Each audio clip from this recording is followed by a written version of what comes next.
How you ever got the idea that God, or whatever you want to call that non-physical beingness, is sitting somewhere apart from you, waiting for you to figure stuff out so that you can rejoin it, is truly the byproduct of man's disconnecting himself completely from the picture, from the creative picture of how it all fits together. You are source energy in these physical bodies. You cannot disconnect yourself from that source energy.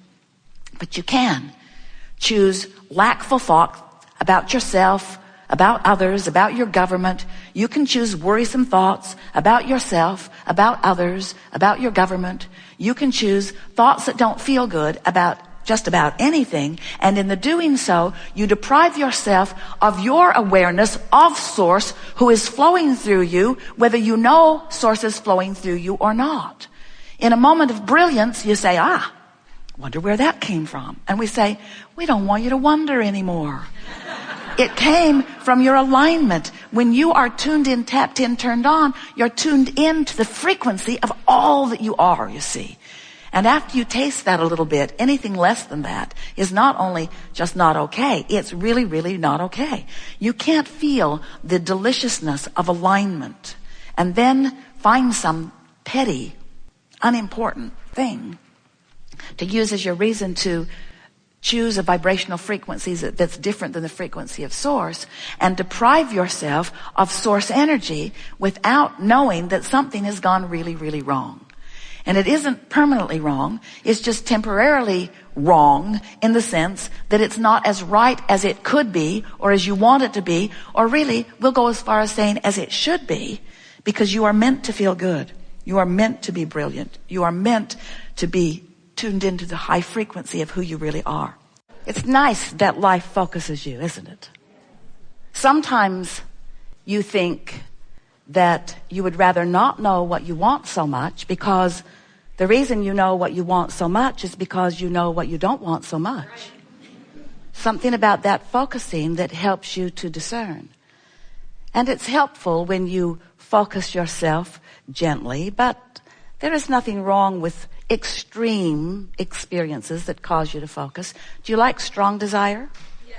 Do you enjoy strong, not yet manifested desires? Not so much. That's interesting, isn't it? And yet, if you knew what we know, and at some level you do, if you knew that if a desire exists, it can be manifested, then wouldn't the promise of that manifested desire make it worth the unfulfilled yet desire if you really knew? Yes. So what's the holdup? How is it that you don't really know? How is it that you can live life and hatch a desire or a whole bag full of them, and even though they have not yet come into full blossoming, see it, hear it, smell it, taste it, touch it, fruition, you sometimes lose sight of the promise of it because the reality of the absence of it is so obvious? Is that what it is? So you're hung up on what is. Is that what you're telling us? Are those the words we just put in your mouth? Yes.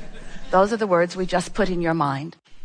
Our strongest desire is that you accept that that which you call source energy or that which you call God is doing the creating that you've all been reveling in or revering right here through you in this time-space reality.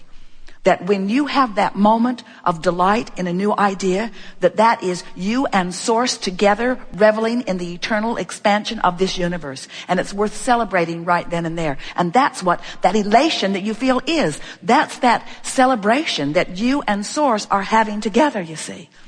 And when you feel afraid, when you feel fearful, when you feel angry, when you have those negative emotions, it doesn't mean that source is feeling those. It means that you're feeling something so bogus, so apart from the way the source energy feels within you, that it has to equal the opposite compensation. In other words, who you really are feels so good when you pinch yourself off from it. Isn't it logical that you would feel really bad?